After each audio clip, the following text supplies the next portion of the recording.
Hello Virgo, these are going to be your guidance cards for the week of December 13th through December 19th. You will notice the cards are already placed out. I did shuffle last week in the video. This week I didn't. I like it this way because it's a lot easier to just jump right in.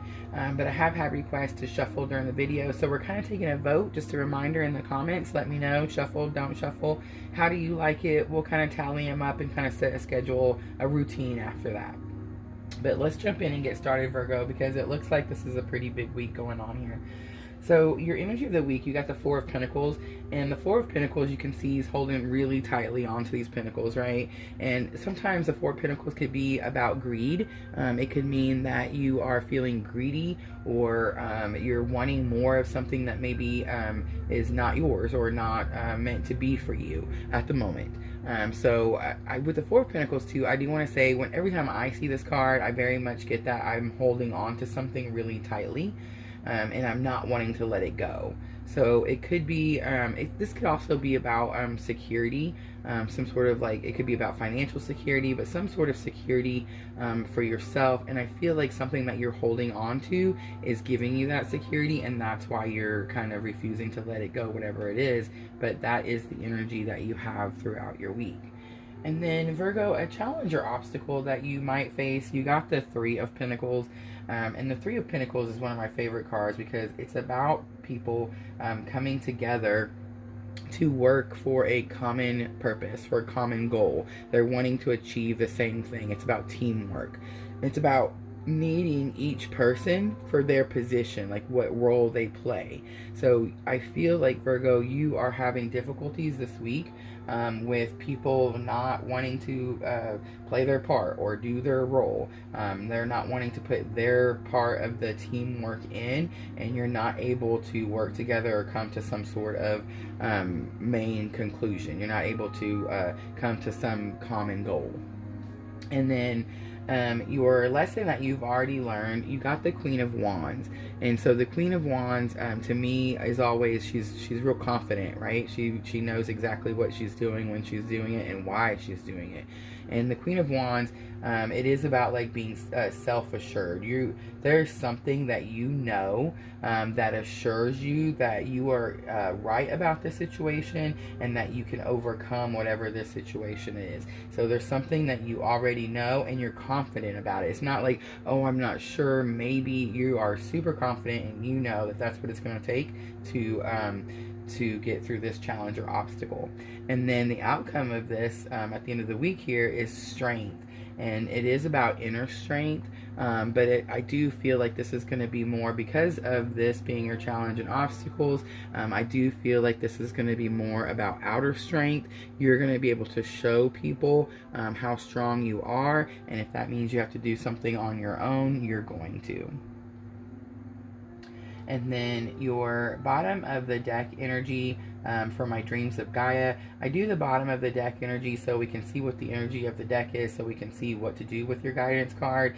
And you got the Eight of Air. And I just want to read a couple keywords from the Eight of Air. And it's the ego. So the Eight of Air is the ego card. It's about truth, power, responsibility, consequences, cause and effect, lessons learned, and your memory. Ego does not always tell the truth. Effect will always follow cause. Time to change your ways. Admit that you made a mistake. Memory is imperfect.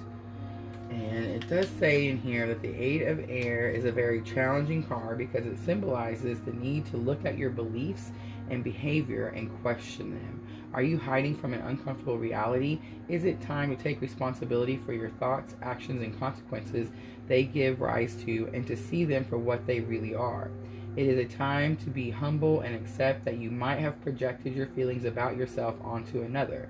Have you made a mistake or chosen a path or belief that have not served you well, and instead of accepting this painful truth, allowed your ego to weave a reality that allows you to pretend? And it's time to face the facts.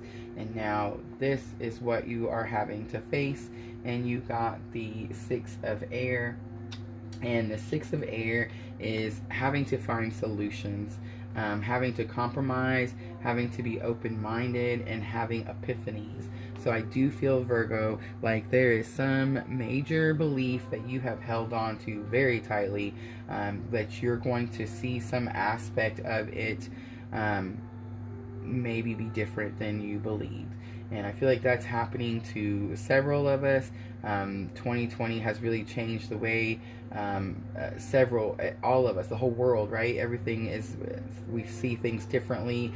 We believe things differently. Our whole belief system for several of us has just, the foundation has been shook, so that it could just break away all those old belief systems that weren't serving us anymore. So as we move into this new moon in Sagittarius and this new, or the solar eclipse in Sagittarius, and also I want to mention to Virgo, the great conjunction between Saturn and Jupiter. If you haven't really done your research about that, make sure you do, because it really explains what all happened this year and for several years really, and what we've kind of been building up to. And it's what they call the age of Aquarius. I'm sure several of you have heard that phrase before. If you haven't, again, just look that up, because we've arrived. It's finally here. This is the time. So I'm not shocked to see that belief systems are being shaken and that things are maybe not what we originally thought they were. I don't think it necessarily means that it's a bad thing. I think it just means that it's a different way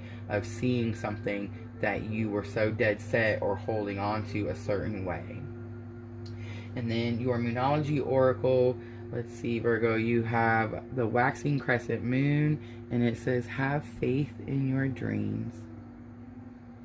Alright, Virgo, I feel like that is your guidance for the week. Have a great week. Thank you so much for watching. And as always, if this feels like your tribe, please subscribe.